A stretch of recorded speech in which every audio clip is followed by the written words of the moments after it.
In the autumn of 1853, on a crumbling sugar estate located 40 miles south of Baton Rouge, an enslaved housemaid named Seline received an order to enter her mistress's bedchamber and secure the door from within. She did not emerge for 11 days. When the overseer finally forced the lock on the morning of November 14th, what he discovered inside that sealed room was so horrific that the family paid the Paris sheriff $600 in silver to incinerate every document connected to the estate of Madame Honorine Thibaudaux. Yet 3 pages survived. They had been concealed within the lining of a slave's apron and smuggled past the back of Bellefontaine before daybreak. I have devoted 4 years to tracking where those pages went and what they contain, because their contents overturn everything we believed about the transfer of wealth during the final years of the old French plantation system in Louisiana. Before we proceed with the tale of Bellefontaine and the events within Madame Thibaudaux's bedchamber, please take a moment to subscribe to the channel. Activate the notification bell so you won't miss our next investigation, and tell me in the comments which state or city you're listening from at this moment. I want to know how far this story is reaching tonight. Now, allow me to transport you back to a river parish where Spanish moss draped so heavily from the live oaks that it muffled all sound, where the sugar boilers operated without pause from October through January, and where a single family, the Thibaudaux, had cultivated the same 720 arpents of bottomland since 1741. Bellefontaine was not the largest plantation in the parish, but it held the distinction of being the oldest. The main house had been constructed in the French colonial style, elevated on brick piers to guard against Mississippi flooding. Its wraparound gallery was shaded by 6 immense oaks planted by the founder, Armand Thibaudaux, more than a century before our narrative begins. The walls were cypress. The floors were heart pine, so darkened with age they appeared nearly black. And by the time Madame Honorine Thibaudaux took to her bed in the spring of 1853, the house had survived 3 generations of the family that erected it. She was its last survivor. Her husband, L.A. Oppold, had perished from yellow fever 15 years earlier. Her 3 sons had each died young, 2 in infancy, and the 3rd, her cherished Pascal, at 19 in a duel over a gambling debt in New Orleans. She had 1 living child, a daughter named Odette, who had wed a merchant from St. Louis and had not set foot on Bellefontaine for over a decade. Honorine was 73 years old in the autumn of 53. She weighed under 90 pounds. Her left side had grown useless after what the parish doctor termed a minor stroke the previous winter, and she could no longer walk unaided. But her mind, the household servants said, was keener than ever, and her cruelty, always formidable, had narrowed to a single obsessive focus. She would not allow Odette to inherit Bellefontaine. The household at Bellefontaine in the autumn of 53 consisted of the following: Madame Honorine herself, confined to the large corner bedchamber on the 2nd floor overlooking the rear gardens; her nephew Armand Pontalba, 34 years old, unmarried, who had arrived from New Orleans 3 years earlier, ostensibly to help manage the estate, and who had not departed; an overseer named Bertrand Cacard, a Cajun from the Atchafalaya Basin, rough in manner but meticulous in his work; a Creole housekeeper named Madame Voisine, born free in Saint-Domingue, who had come to the plantation as a girl after the uprising and had served the Thibaudaux family for 51 years; and 47 enslaved men, women, and children, 9 of whom worked inside the house, and the remainder in the cane fields and sugar mill. Of the 9 house slaves, one name will concern us above all others: Seline. She was 26 years old. She had been born on Bellefontaine. Her mother, a seamstress called Philomene, had been Honorine's personal maid for 30 years before succumbing to consumption in the winter of 51. After her mother's death, Seline had been promoted from the laundry and assigned to serve Madame Thibodeaux directly. She was, by every account I have managed to recover, a reserved woman, tall for her era, nearly 5'9", literate in French, which her mother had secretly taught her against the law, steady-handed, and, according to Madame Voisin's testimony given years later to a freedmen's bureau officer in 1867, she possessed an extraordinary capacity to endure without complaint. Madame Voisin called it, in Creole French, one patience terrible, a terrible patience. The housekeeper initially meant it as praise. She would come to mean it as something else entirely, to grasp what Bellefontaine smelled and sounded like in the autumn of 53. You must understand the sugar parish in that season. The harvest in Louisiana begins in October and continues until Christmas. Every plantation for 40 miles along the river was burning cane trash and boiling syrup simultaneously. From mid-October onward, the air grew thick with a sweetness so heavy it coated the throat and refused to dissipate. At night, from the upper gallery of any big house, you could see the orange glow of a dozen sugar houses along the river, each a smudge of light beneath a column of smoke that hung motionless because the air was too still. The fields were cut in sections, the standing cane towering over the men who entered them with long curved knives at 4 in the morning and did not emerge until after sunset. The enslaved workers labored in gangs under the direction of drivers. The cane stalks fell in rows. The wagons hauled them to the mill. The rollers of the mill crushed them for the juice. The juice moved through a series of open copper kettles, where it was reduced, purified, and finally granulated. The work did not cease. The fire beneath the kettles did not go out from October to December. The men who tended the boilers slept in 4-hour shifts, and half of them were dead from accidents, exhaustion, or pneumonia by the time they reached 40. This was the system Bellefontaine had operated, unchanged in its essentials, since 1741. The only thing that shifted from generation to generation was the names of those who tended it, and the slow refinement of the cruelty required to keep it functioning. By 1853, the plantation was producing roughly 400 hogsheads of sugar annually at prices fluctuating between 5 and 9 cents a pound on the New Orleans market. In a good year, it generated an income of perhaps $30,000. In a bad year, it produced nothing and had to be sustained on credit from the factors on Gravier Street. The existing will of Madame Honorine, the one drafted in 1841 after her husband's death, valued the estate as a whole, including the land, buildings, machinery, and 47 enslaved persons, at somewhere between $120,000 and $150,000. In 1853, that was the equivalent of several million in modern currency. It was, in other words, a fortune. And it was that fortune, and the century of accumulated blood that had produced it, that Madame Honorine was preparing to weaponize against her daughter in the final weeks of her life. Madame Voisin deserves a second paragraph. She was 63 years old in the autumn of 53. She had been born in Jérémie, on the southern coast of what was then the French colony of Saint-Domingue, to a free woman of color who operated a small dressmaking business. She was 12 years old in the summer of 1803 when her mother placed her aboard a schooner bound for New Orleans with 240 other refugees fleeing the final collapse of the French colonial regime. She had arrived in Louisiana with nothing.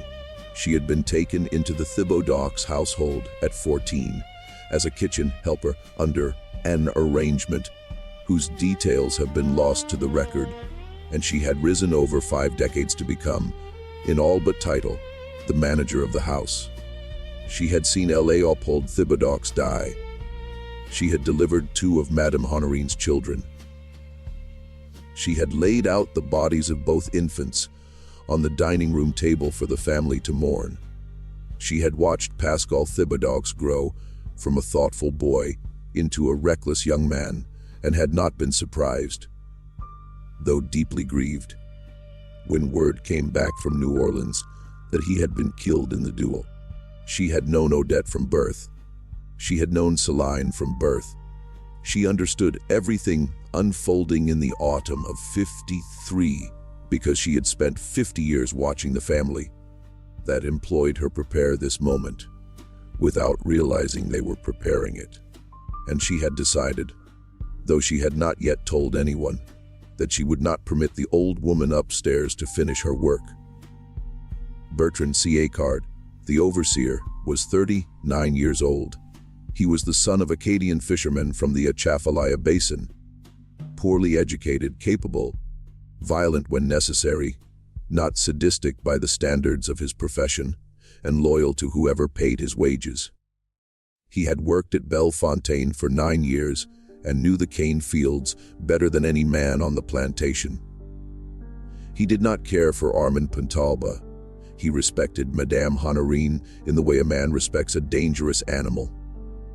Over the previous summer, he had begun to wonder privately whether he should seek work elsewhere, because he could sense, without being able to name it, that something at Bellefontaine was drawing to a close. The sugar harvest of '53 was projected to be the most profitable in 20 years. Prices in New Orleans were robust. The rains had come at the right times. The cane stood 11 feet high by mid-October, and the mill was set to begin rolling on the 24th. But on the afternoon of October 12th, an event occurred at Bellefontaine that would eventually draw the parish sheriff, a notary from Baton Rouge, a Catholic priest from Donaldsonville, and finally a team of men with shovels to a spot in the back garden, where nothing was supposed to be buried. That afternoon, Madame Honorine summoned her nephew Armand to her bedchamber. She had refused to see him for 8 days. When he arrived, she was sitting upright against her pillows, unusual in itself, and she held in her lap a sealed leather portfolio that Madame Voisin would later identify as the one in which Léopold Thibodeaux had kept his most important private papers and which had not been opened since his death. Armand emerged from the bedchamber 40 minutes later.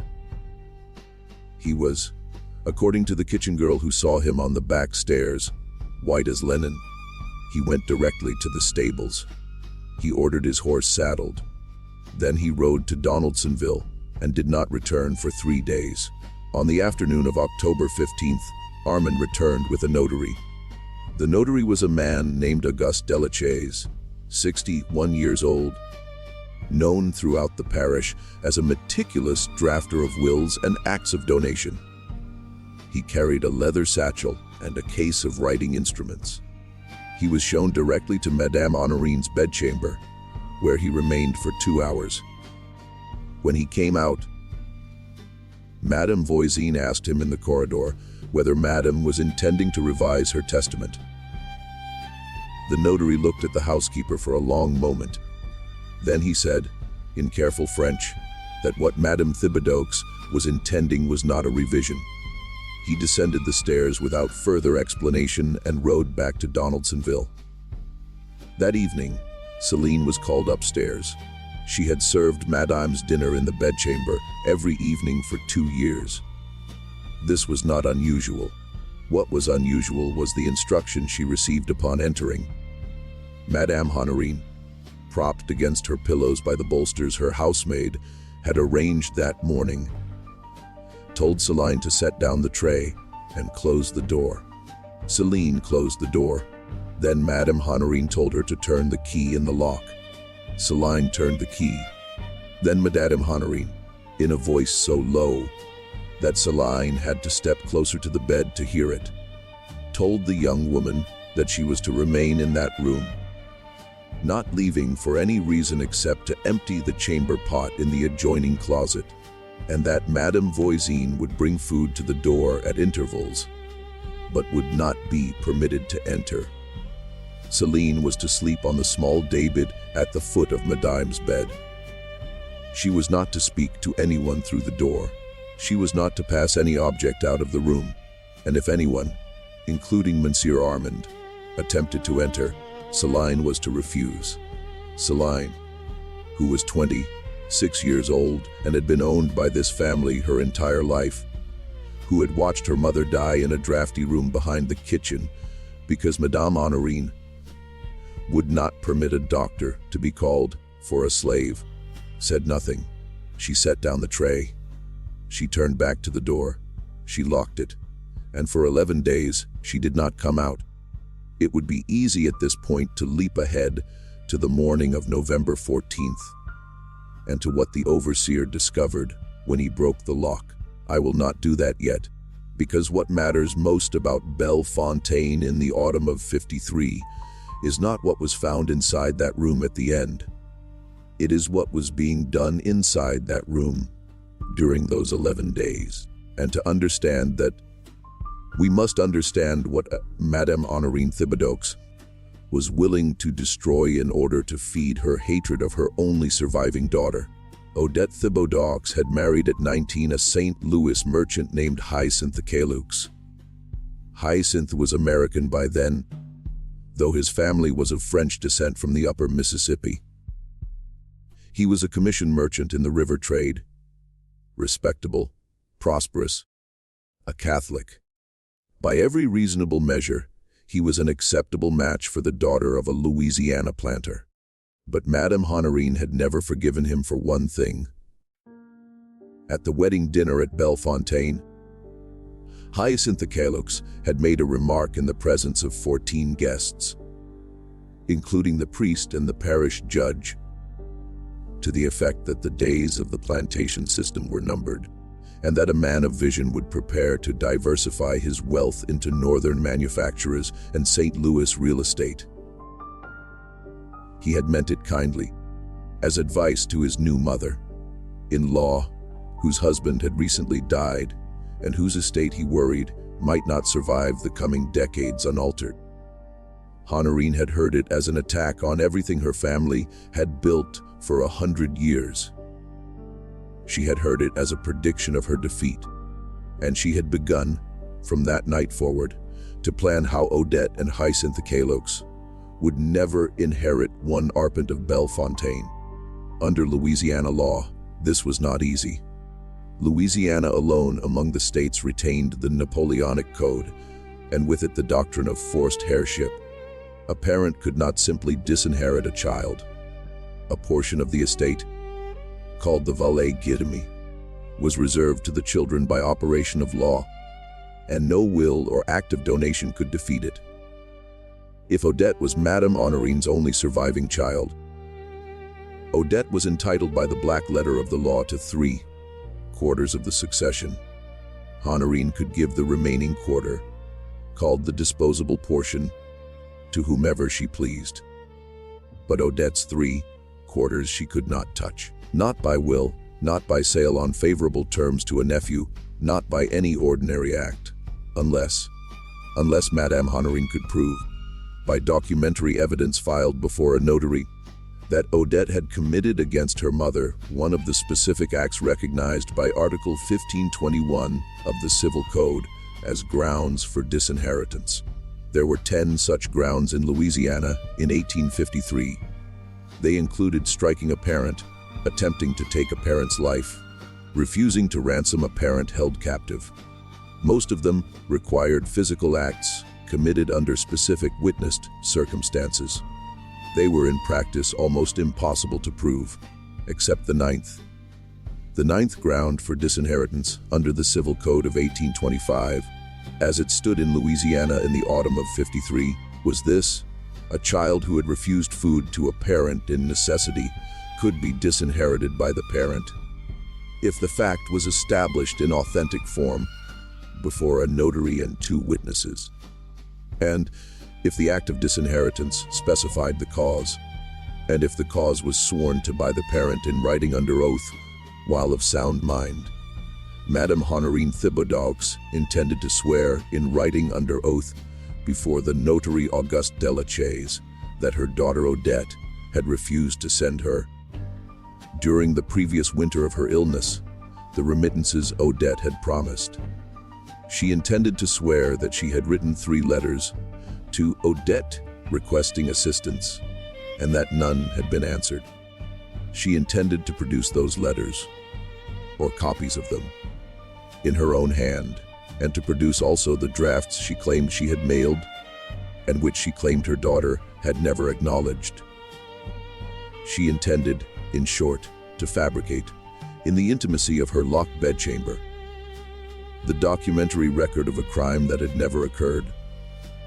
And she intended that Seline, the only person in the house who was to remain in the room with her, should be the physical instrument of that fabrication, because Madame Honorine's left hand was now useless, and her right hand had begun to tremble so badly in the previous month that she could no longer form her own letters with any consistency. She needed someone who could write, someone who could imitate her handwriting under her close supervision, someone who could not testify, someone whose presence in the room could be concealed, whose absence from her normal duties could be explained by illness, and whose silence could be guaranteed by ownership. She needed Seline. Before we go further into what happened in that locked room, I want to ask you a question. Stop for a moment and consider it. In a society that held human beings as property, that forbade the enslaved to read or write, that stripped them of every legal recognition as persons, what does it mean that the entire machinery of that society's inheritance, its wealth, its generational continuity, its carefully constructed legal fictions, could come to depend on the hand of a 26-year-old woman who had been taught to read in secret by her dying mother? If you are finding this story as disturbing as I found the documents that reveal it, please hit the like button right now. It genuinely helps the channel reach more people who care about the forgotten corners of American history. Let me know in the comments what you think Seline did. Madame Voisin was the first to realize something was wrong. On the morning of October 13th, she brought a breakfast tray to the bedchamber door, as instructed. The door opened only far enough for Seline's hand to emerge and take the tray. The housekeeper caught a glimpse of the room beyond. She saw Madame Honorine sitting at a small writing desk that had been moved from the window to the side of the bed. She saw papers. She saw an inkwell. She saw Seline standing behind Madame's chair, her hand. Madame Voisin later insisted, guiding Madame's hand across a sheet of paper. Then the door closed. That evening, Madame Voisin went to Armand. She told him what she had seen. Armand was drunk, which was his condition most evenings by that point in the year. He listened. He said that his aunt was entitled to the privacy of her own bedchamber. He said the housekeeper should mind her own affairs. He said that if Madame Voisin valued her position, she would not mention this to anyone else in the house. Then he poured himself another glass of brandy. But Armand was not as indifferent as he pretended.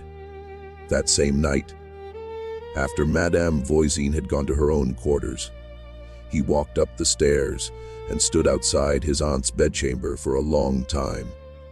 He heard from within the sound of his aunt's voice, speaking in the low, continuous murmur of dictation. He heard the sound of a pen scratching against paper.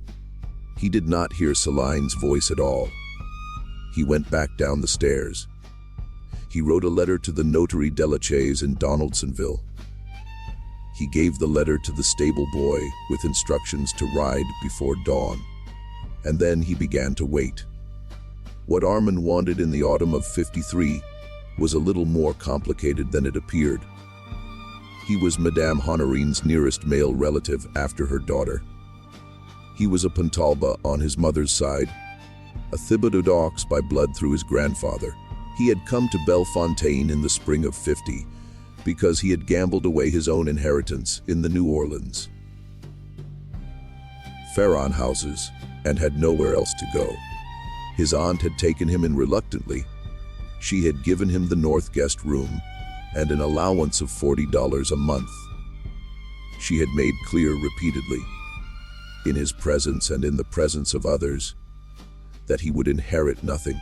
The estate was to go 3/4 to Odette by forced heirship and 1/4 by will to the Catholic Diocese of New Orleans for the maintenance of a charity hospital. The diocese, not Armand, not one picayune to Armand.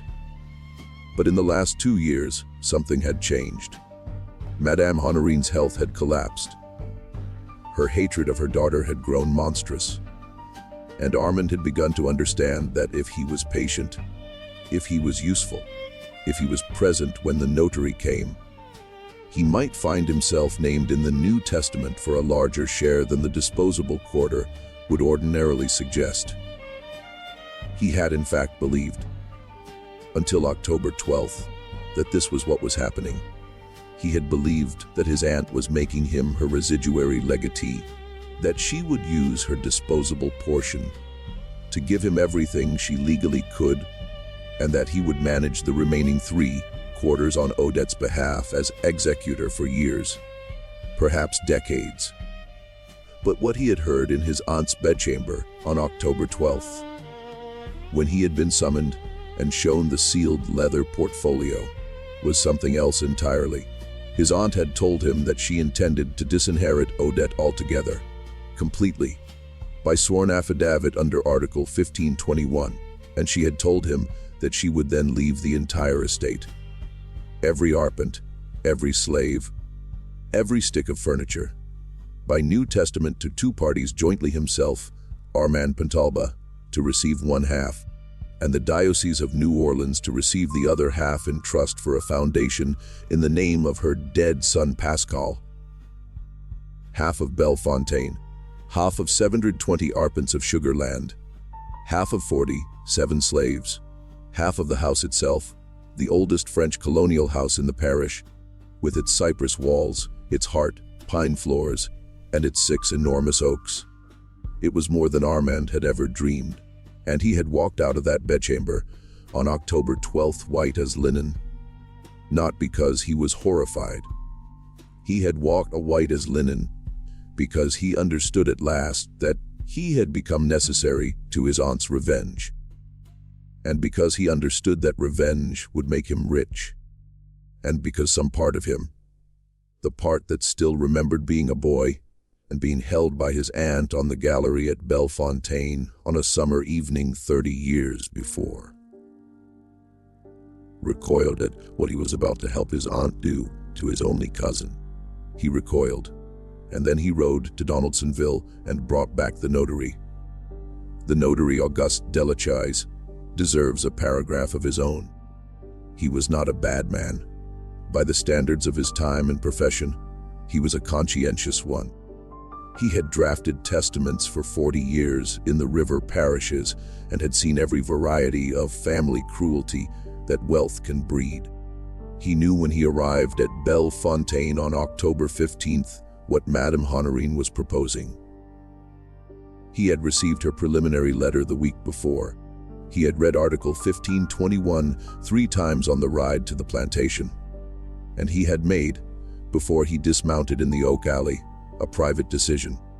He would take Madame's declarations. He would record them.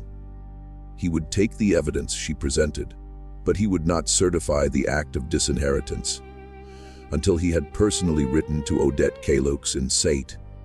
Louis and given her the opportunity to respond. This was not required by law. Under the code, the parent's sworn statement before the notary and 2 witnesses was sufficient. But Delachais had his own conscience, and he had filed away in the sitting room of his office from Donaldsonville 3 letters from Odette Cayleux, written over the previous 18 months to the parish priest of Donaldsonville. inquiring after her mother's health and enclosing remittances in cash to be used for her mother's care. At the priest's discretion, since the mother had refused to correspond directly. Delachaise knew, in other words, that Madame Honorine's claim was false. He did not yet know how he would act on that knowledge, but he had decided, riding through the oak alley on October 15th, that he would not act against it either. He spent 2 hours in the bedchamber. He took down in his notary's precise script the sworn declarations Madame Honorine dictated to him. He noted in his private journal that Madame's declarations were supported by what she called copies of her letters and of letters allegedly sent by her daughter, and that these documents, he observed with interest, all appeared to be written in the same hand, namely Madame Honorine's own. He noted that the copies of Odette's alleged letters contained, in their phrasing, several Louisiana French idioms that Odette, having lived in St. Louis for a decade and having written her mother in English for years, would have been unlikely to use. He noted that Madame Honorine was dictating her declarations in a voice that was, though weak, entirely lucid, and that she appeared to be of sound mind within the legal meaning of that term. He noted all of this, and then he took the documents Madame Honorine handed him, sealed them in a leather satchel, placed them in the locked chest bolted to the floor of his office the next day, and wrote that same evening a letter to Odette Calox in St. Louis, telling her nothing specific but requesting that she come immediately to Louisiana on a matter concerning her mother's estate. That letter would not reach St. Louis until November 2nd. Odette would not leave St. Louis until November 5th. She would not arrive at Bellefontaine until November 18th. By then, everything would be over. Inside the locked bedchamber, meanwhile, through the last days of October and the first 2 weeks of November, Seline was doing what she had been told to do.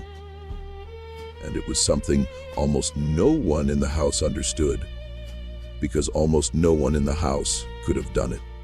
She was forging her mistress's correspondence under Madame Honorine's direction.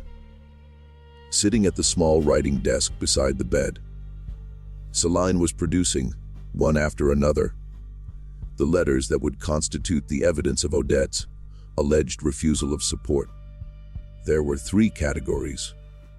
First, copies of letters Madame Honorine claimed to have written to Odette during the previous winter, begging for remittances. These Seline produced in an imitation of her mistress's own hand, which she had studied by watching Madame Honorine write for 2 years. Second, letters from Odette to Madame, replying with refusals or with silence. These were harder. Seline had never seen Odette's hand. Madame had preserved in the sealed leather portfolio her husband had left 2 genuine letters. Odette had written to her father many years before. Seline had these in front of her. She studied them. She practiced on scraps of paper. And then she produced, in Odette's hand as best she could imitate it, replies that were curt, dismissive, and cruel. Third, and this was the most audacious of the 3, an affidavit in Odette's own hand and over Odette's forged signature, allegedly written to a St. Louis notary, acknowledging that she had received her mother's requests and had decided not to respond. This document was intended to be discovered much later among Odette's papers and produced against her in any legal challenge she might raise. It was the masterpiece of the forgery. It was also the document that, more than any other, reveals what kind of woman Madame Honorine Thibaudeaux had become at the end of her life. Seline wrote these documents by candlelight, by oil lamp, by the gray morning light through the shuttered windows. She wrote slowly. She checked each letter against the genuine samples. She rewrote pages when her hand slipped or her imitation wavered. Madame Honorine watched her, correcting, insisting. demanding that the language be period appropriate, that the paper be aged with diluted coffee, that the ink be mixed with just enough iron gall to look old. When Seline finished a document, Madame Honorine would take it in her trembling right hand, hold it close to her face, and read it. Sometimes she would nod, and Seline would set it aside in the completed pile. Sometimes she would shake her head and hand it back, and Seline would burn it in the small porcelain dish by the bed and begin again. The physical process of producing a convincing forgery in 1853 was more complicated than we might think. Paper, first of all, could not be obtained fresh and made to look old. The grain of the paper itself, its weight, rag content, watermark, had to match what would have been available in the year the letter was supposedly written. Madame Honorine had, for this purpose, a stack of blank sheets she had been collecting for years from the backs of older correspondences. Cutting the blank portions away, storing them in a locked drawer, she had sheets from 1852, 1851, 1850, each one separated by ribbon and labeled. The ink had to match the period. Iron gall ink in the 1850s oxidized to a particular shade of brown over months and years, and a freshly mixed batch could not reproduce that color without aging. Madame had prepared in advance a small bottle of heavily oxidized ink, held back from her husband's correspondence after his death in '38, which she had diluted and was now reserving for the most critical documents. The diluted coffee was used not on the whole page, but in small spots at the corners, simulating the natural foxing that old paper develops. The folds had to match the pattern a letter would have acquired from being folded into an envelope, carried in a saddlebag, unfolded, refolded, stored in a drawer. Seline learned to simulate all of this. She learned it in 3 days. The handwriting itself was the hardest part. A person's hand is as distinctive as a voice, and it changes in subtle ways over a lifetime. Madame Honorine's hand in 1853 was not the hand she had written with in 1843. A forgery dated 10 years earlier had to reflect that older hand, which meant Seline had to work not only from Madame's current handwriting, but from older samples Madame produced from the leather portfolio. Letters Madame had written to her husband in the 30s, to her mother in the 20s. Seline had to learn 3 different versions of her mistress's hand and produce each one consistently. Odette's hand, which Seline had only the 2 old letters to work from, was even more difficult. Odette, as a young woman, had written with a rounder, more careful hand than she presumably used now. Seline had to extrapolate. She had to imagine what that hand would have become 20 years on, under the pressure of a merchant's household in St. Louis, and produce it. Madame Honorine, watching her, understood after the first day that she had chosen correctly. Celine's hand was better than hers had ever been. Celine's eye was more precise. Seline's patience with the slow, exhausting work of letter by letter imitation was greater than Madame's own would have been at any point in her life. There were moments, in the gray light of the early afternoon, when Madame Honorine watched the young woman bent over the writing desk, her dark hair catching the light from the oil lamp, her fingers moving the pen in small deliberate arcs, and felt something she had not felt since her son Pascal had died. It was a kind of astonishment that this person, who by the laws she lived under was property, was producing with her own hand a technical accomplishment that Madame herself could not have produced, that a notary would be unable to detect, that would stand up in a court of law and strip a Thibaudeau's daughter of her birthright. It was astonishment, and it was gratitude, and it was a particular kind of hatred that comes from understanding that the hand one depends on is the hand one has tried to keep from existing. For the first 3 days, Seline worked in silence. Madame Honorine spoke only to instruct. Seline answered only in monosyllables. They ate separately. Madame from the tray Madame Voisin brought, which Seline had to carry from the door to the bedside. Seline from whatever was left after her mistress had finished. They did not speak to each other about what they were doing or why. But on the fourth day something began to shift, and this is the part of the story that I had not expected when I first began to reconstruct it. And that changes its meaning entirely. Madame Honorine began to talk, not to instruct, not to dictate, to talk about her life, about her sons, about Pascal, who had died in the duel at 19, about the way Pascal had laughed, about the particular green color of his eyes, about her husband, Leopold, whom she had loved and not loved, whom she had helped through 3 bad harvests in the 40s, whose gambling had nearly ruined them all, about her mother and her mother's mother, and the founding of Bellefontaine by her grandfather Armand, who had come up the Mississippi from New Orleans as a boy and had cleared the first 100 arpents with his own hands and the hands of the 11 Senegambian men he had bought at the Charter Street Market in the spring of 1740. About Odette.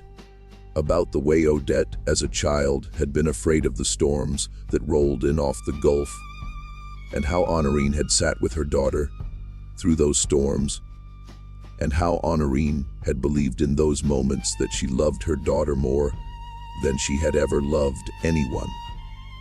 About how that love had curdled into something she could not name. About how she hated her daughter now.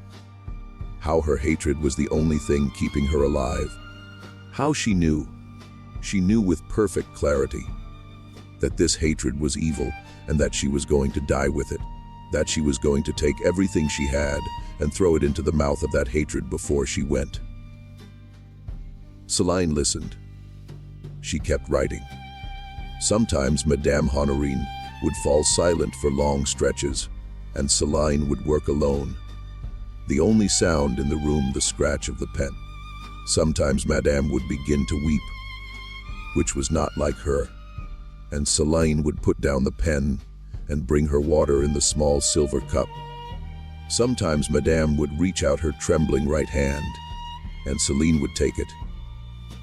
Not as a slave takes the hand of her mistress, but as one woman takes the hand of another in the middle of the night, and would hold it until Madame fell asleep. The room itself during those 11 days took on a particular quality. The shutters were closed during the daylight hours because Madame could no longer tolerate bright light. The windows were cracked at night to let out the heat of the oil lamps and the closeness of the 2 bodies in the confined space. The air smelled of ink and of the coffee used to age the paper, and of the camphor Madame Voisin sent up for Madame's rheumatism, and of the particular sour, sweet smell of illness that settles over any sick room after the first week.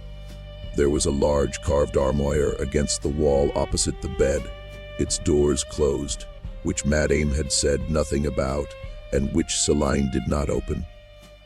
There was a small oratory in the corner with a crucifix and a porcelain figure of the Virgin, before which Madame did not pray during those 11 days, which was itself a kind of statement. There was the writing desk, covered increasingly with papers in 3 separate piles, the completed forgeries, the rejected drafts awaiting burning, and the blank sheets waiting to be used. There was the bed, enormous, dark mahogany carved with grapes and vines, in which Madame had been born 73 years earlier, and in which she would die 11 days hence. There was the daybed at the foot where Seline slept. There was the porcelain basin on the stand by the window, where Seline washed in cold water once a day. And there was, outside the locked door, the rest of the world, which did not know what was happening inside the room, and which, through Madame Voisin's careful management, was being kept from asking. On the 5th day, Madame asked Seline to read aloud to her. Her eyes had grown too weak for sustained reading, and she wanted to hear the pages of a book of sermons by a 17th-century French bishop that she had kept on her bedside table for 40 years. Seline, who had never been permitted to acknowledge her literacy to her mistress, hesitated. Madame said, without looking up, that they were past the point of pretending. So Seline read. Her French was careful, her pronunciation formal, her voice lower than the housekeeper had ever heard her speak. Madame listened with her eyes closed. When Seline finished a passage, Madame would sometimes comment, sometimes correct the pronunciation of an archaic word, sometimes simply ask her to go on. For an hour each afternoon for the remaining 6 days, they did this. A woman who had owned another woman for that other woman's entire life, listening to her read from a book of Catholic sermons about mercy, in the gray light of a shuttered room in which they were jointly manufacturing evidence of a crime that had not been committed against a woman neither of them had seen in a decade. On the 6th day, Madame asked Seline whether her mother, Philomene, had been happy. Seline put down the pen. She considered the question for a long time. She said at last that she did not know whether her mother had been happy. She said that her mother had loved her. She said that her mother had taught her to read in a corner of the kitchen on Sunday afternoons when the family was at Mass, using a stick to trace letters in the flour, dusted surface of the worktable so that no written evidence would survive. She said that her mother had told her many times that learning was the one thing that could not be taken away once it was in the head. She said her mother had been proud of her. She did not say whether she herself had been happy. Madame did not ask. On the 7th day, Madame asked Seline what she wanted, not as an instruction, not rhetorically, but as a question. What did Seline personally want from her life, if she could have anything? Seline did not answer for a long time. Then she said, in a voice so quiet Madame had to lean forward to hear it, that she wanted to live somewhere where no one could knock on a door and take her away. That was all she said. Madame did not respond. She closed her eyes and did not open them again for 2 hours. On the 8th day, Madame Honorine asked Seline a question. She asked it without looking up. She asked in French whether Seline had loved her own mother, Philomene. Seline answered that she had. Madame asked whether Seline thought Philomene had loved her. Seline answered that she had. Madame was silent for a long time. Then she said, in a voice so thin it was almost breath, that she wished she had allowed the doctor to come to Philomene in the winter of '51. She did not apologize. She did not ask for forgiveness. She simply said the sentence in the flat way. She might have said that it was going to rain, and then she went back to dictating the next letter. On the 10th day, Seline did something she had not been instructed to do, that she had not planned, that she had not, as far as I can tell from what survives, even fully understood she was doing until the moment was past. She switched. She was writing at that moment the third and most dangerous of the forgeries. The affidavit in Odette's hand, over Odette's forged signature, acknowledging refusal to support her mother. She had been working on it for a day and a half. Madame Honorine, exhausted, had dozed off at around 3 in the afternoon, her head fallen forward on her chest, her breath ragged. Seline looked at her sleeping mistress. She looked down at the document she was producing, and instead of continuing in the hand of Odette, producing Odette's false confession, she began very quietly to write something else. She wrote in her own hand on a fresh sheet of paper, the truth. She wrote that she, Seline, property of Madame Honorine Thibaudeaux of Bellefontaine Plantation in the parish of Iberville, Louisiana, aged approximately 26 years, being instructed by her mistress to produce forged correspondence intended to establish false grounds for the disinheritance of Madame Odette Cailloux of Stain. Louis did hereby state under such oath as a person in her condition could give that the said correspondence was forged by her own hand under duress, under her mistress's dictation, in the locked bedchamber of Madame Thibaudaux. Over the course of the preceding days, she listed the specific documents she had produced. She described the methods used to age them. She named the persons who had entered the bedchamber, the notary Delachais, and the date. She named herself. She signed it. She had been taught to read and write by her mother, Philomene. Her mother, Philomene, had been taught by a previous mistress at a plantation near Pointe-Coupé decades before, and had carried the skill in secret through her life, and had passed it in secret to her daughter. And now, in a locked room in the autumn of '53, that secret literacy, smuggled through 2 generations of enslaved women, was being used to produce the only honest document in the entire affair. Seline folded the paper. She hid it in the lining of her apron, between the inner and outer layers, where she had slit the seam 2 days before for exactly this purpose. She returned to the forgery. She completed it in Odette's hand. She set it on top of the pile. On the morning of November 14th, Madame Honorine did not wake up. Just as the horror in this Louisiana plantation house reaches its darkest hour, I want to ask you something.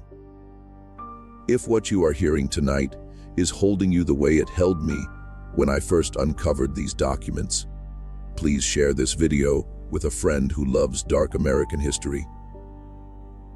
Hit the like button to tell the algorithm that stories like this matter, and subscribe if you have not already. Because in our next investigation, we are traveling to the Pine Barrens of New Jersey to uncover a story of institutional corruption that has been buried for 170 years. Let us find out together what happened in the last hours at Bellefontaine. Seline found her mistress at about 6 in the morning. She had fallen asleep on the small daybed at the foot of Madame's bed, as she had every night for 11 nights. When she woke, she heard immediately the absence. The sound of Madame's labored breathing, which had filled the room every night, was gone. She rose. She crossed to the bed. She put her hand on Madame's cheek. It was cool. She stood there for a long time in the gray light. Then she did the only thing she knew to do. She opened the door. Madame Voisin, who had heard the door open, came at once from the other end of the corridor. She entered the bedchamber. She saw her mistress dead in the bed. She saw Seline standing by the writing desk with her hands at her sides. She saw on the desk the completed pile of documents, and she understood. In one long moment of looking from the papers to Seline to Madame's body and back, a great deal of what had happened in that room. She was a practical woman. She had served the Thibaudaux family for 51 years. She did 3 things in the next hour. First, she closed the bedchamber door and locked it again, this time with Seline inside. Second, she went downstairs and woke the overseer, Bertrand C.A. Card, telling him that Madame had passed in the night and that the bedchamber must remain sealed until the notary could be summoned. Third, she sent the stable boy with a message. Not to Armand, who was sleeping off the previous night's brandy, and not to the notary Delachais in Donaldsonville, but to the parish priest at the Catholic church 3 miles away, with a whispered instruction that the priest should come not to perform last rites, which were now too late, but to witness. When the priest arrived at 8 in the morning, Madame Voisin took him directly upstairs. She unlocked the bedchamber door. She went inside with the priest and with Seline alone. And there, in the presence of the dead woman, the young slave, and the old free Creole housekeeper, the priest Father Etienne Roux, 44 years old, Breton by origin, who had been at Donaldsonville for 6 years, heard from Celine's own lips what had happened over the preceding 11 days. Seline told him everything. She produced from the lining of her apron the statement she had written in her own hand on the 10th day. She gave it to him. She told him that she did not know what would happen to her now, but that she wanted the truth to exist somewhere in the world outside this room, where her mistress could no longer reach it. The priest read the statement. He read it twice. Then he did something that I believe saved Celine's life, though it cost him his position in the diocese within the year. He took the statement, folded it, and placed it in the inner pocket of his cassock. Then he turned to Madame Voisin and said, in French, a single sentence, the sentence recorded later in Madame Voisin's Freedman's Bureau testimony of 67 Ve. We will say that Madame was alone. They went back downstairs. They met Bertrand Siécard and Armand, who had now been woken, and they told them that Madame had died in the night alone, having dismissed her maid the evening before. Seline was sent back to the laundry quarters. The bedchamber was opened to the family. The pile of documents on the writing desk was gathered up by Armand, who knew immediately what they were and who, in a moment of decision that I believe was the only honorable act of his adult life, said nothing to anyone about the fact that the ink on several of them was still less than 3 days dry. Armand, you see, had also understood something in the last 2 weeks. He had understood that if those documents reached the notary Delachaise, and if they were entered into the record, and if Odette were in fact disinherited by authentic act of Article 1521, then a vast new legal dispute would open up. The diocese would challenge the document. Odette and her husband Hyacinthe Calox would fight it in the courts. The handwriting would be examined by experts in New Orleans. The forgeries might or might not be detected. The case might go on for a decade. And even if Armand and the diocese won, Armand's share would be consumed by lawyers. Whereas if Madame died without executing the New Testament, the existing one, which gave the disposable quarter to the diocese and the forced 3 quarters to Odette, would stand. Armand would inherit nothing under the old will, but under Louisiana law, as Armand knew, if Odette died without children, which she had so far not produced, Armand would be next in line as Madame's nearest collateral relative, and Odette was 41 years old, sickly and childless, and there was, in 1853, no reliable treatment for the condition. Armand had been quietly told by the family physician in Seline, Louis, through a mutual acquaintance, that his cousin was suffering from. Armand burned the documents that evening, all of them, in the fireplace of Madame's own bedchamber, including, had he noticed it, the sheet of paper in Celine's own hand that Father Roux had already taken away. Odette arrived at Bellefontaine on November 18th. She was met at the front gallery by Armand and by the notary Delachaise, who had been summoned for the reading of the will. The will was read. It was the old will, the one that gave her the forced 3 quarters and the diocese the disposable quarter. Odette wept, not for her mother, but from the release of 10 years of dread over what her mother might have done. Hyacinthe Calox, her husband, took possession of the estate on her behalf. Within the week, Armand Pontalba was given $2,000 and his horse and told civilly that he was no longer welcome at Bellefontaine. He went back to New Orleans. He died 4 years later of typhus in a boarding house near the French Market. He was not missed. Odette lived for another 11 years. She never had children. She died of the condition her mother had known about and had not named, a cancer of the breast, in St. Louis in the summer of '64, while her husband's commission firm, was being ruined by the Union blockade of the lower Mississippi. Bellefontaine passed in accordance with her will to her husband Hyacinth, who sold it in 1869 to a northern consortium. The house was used as a rice mill for 30 years. It burned in 1902.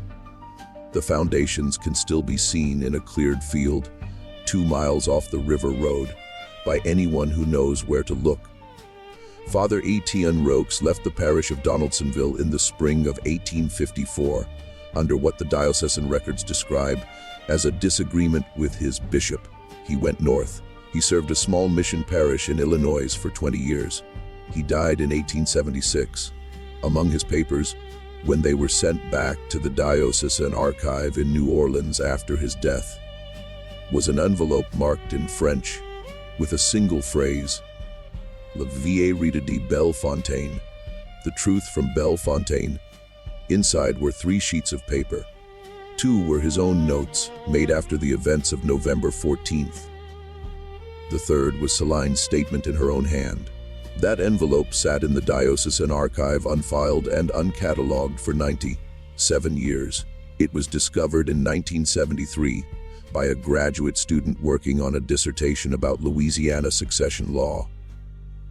The student did not understand what he had found. He photocopied the documents and returned the originals to the folder. The photocopies went into his research file. The research file, after he abandoned the dissertation and left academia, was donated in 2008 to a small historical society in Baton Rouge. It sat in a box for 11 more years. I found it in the autumn of 2019 by accident while looking for something else. As for Seline, Madame Voisin, in her Freedmen's Bureau testimony of 67, states that Seline remained at Bellefontaine under Hyacinth Calux's ownership for 7 more years, working as a seamstress in the household, never speaking of what had happened in the locked room. In the summer of 1861, while Louisiana seceded and Hyacinth began to fear that his property north and south would be disputed by both sides of the coming war, he executed in New Orleans an act of emancipation for 11 of his wife's inherited slaves, including Seline. The act survives. It is on file at the Louisiana State Archives. Seline's emancipation was unconditional. She received with it a sum of $180 in silver and a letter of introduction to a free Creole family in New Orleans with whom she could take shelter. She used the money and the letter. She went to New Orleans. She worked as a seamstress in the Faubourg Marigny through the war. She married in 1868 a free man of color named Jean Baptiste Lafleur, who worked as a clerk for a cotton factor on Canal Street. They had 2 children. She lived until 1891. She is buried in St. Louis Cemetery No. 2 in New Orleans, in a small above-ground tomb that still stands, though the name on the marble has almost weathered away. She never, as far as the surviving record shows, spoke of what happened in the locked bedchamber at Bellefontaine in the autumn of '53. Not to her husband, not to her children, not to the Freedmen's Bureau. She left behind no diary, no memoir, no letters of her own. The only document we have in her voice is the one she wrote at the small writing desk on the 10th day, with her mistress sleeping beside her, which survived because a Breton priest in Illinois kept it in an envelope in his desk for 22 years, and which tells us, in one single page in a careful and practiced hand, what she did and why she did it. She did not free herself. She could not.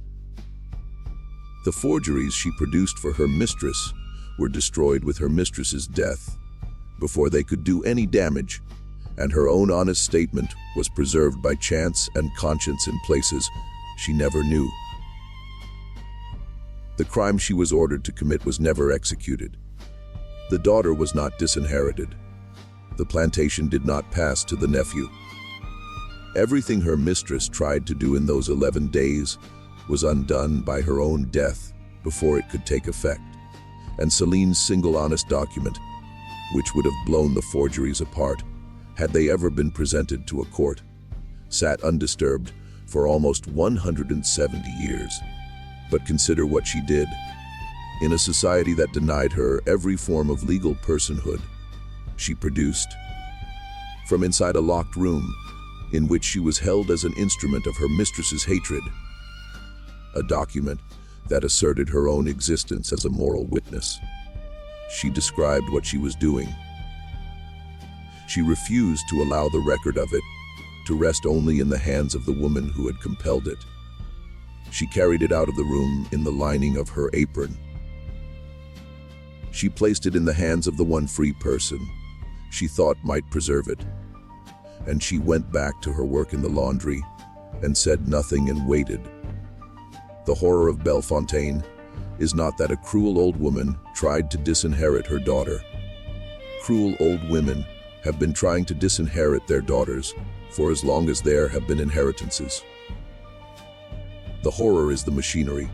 The horror is the idea that the entire weight of 113 years of a family's accumulated wealth, the land, labor, blood, and silence, could rest in its final hour on whether a 26-year-old woman who was not even considered a legal person would choose to use the hand her mother had secretly trained to produce a lie, or to produce the truth, and it rested there because, and only because, the laws of that society had made her invisible. A person cannot be a witness. But Seline was not a person under the Code Civil of 1825. She was a thing. Things do not testify. Things cannot lie in court. Things, in the cold logic of the Louisiana planters, were the perfect instrument of fraud, because no forgery produced by a thing could ever be traced back to a human author who might be called into a courtroom to confess. Madame Honorine Thibaudox understood this perfectly. It was why she chose Seline. It was why she locked the door.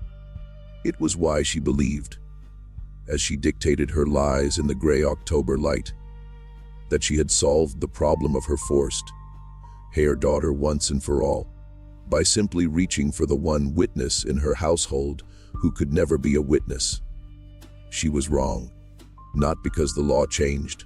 The law did not change. Not because Seline was discovered. She was not. Madame was wrong because Seline, whose mother's name was Philomene, and whose grandmother's name we do not know, had learned something in secret, generations deep, that Madame had never imagined. She had learned that the hand can testify, even when the voice cannot. She had learned that paper outlives everything. She had learned that there are ways of speaking that do not require permission, that can be folded into the lining of an apron, that can be carried out of a locked room and placed in the palm of a priest. She had learned, in other words, that she was a person. And she had known it all 11 days while her mistress sat beside her, dictating the fiction that she was not. This mystery of Bellefontaine shows us something we do not want to see about how American wealth was built in the old French parishes of Louisiana. It shows us that the machinery of inheritance, the forms of law, the careful legitimations of property passing from one generation to the next, depended, at their deepest and most intimate level, on the compelled complicity of the people that same law refused to recognize as human. It shows us that a single locked bedchamber could contain, at the same moment, the full ugliness of that system, and a quiet private act of human dignity that the system was not designed to permit and could not fully erase. Seline's statement exists. I have seen it. It is 12 inches by 8 inches. It is written in careful French in a hand that was never meant to have been trained. It ends with her signature. A single word, the only name she ever gave herself on paper in her entire life. And that signature, in the autumn of '53, in a locked room on a decaying sugar plantation in the parish of Iberville, is louder than every forged letter her mistress ever made her write. What do you think of this story? Do you believe that every corner of it has been revealed? Or do you think there are pieces still buried in the archives of Louisiana and the old diocesan records that might someday tell us more about Seline? Seline, about Father Roux, about Madame Voisin, about who else might have known? Leave your thoughts in the comments below. I read every one. If this story has stayed with you tonight, subscribe to the channel, ring the notification bell, and share this video with someone who loves dark American history. I will see you in the next investigation. Until then, keep listening for the voices the record was not designed to preserve. They are there. You only have to know how to find them.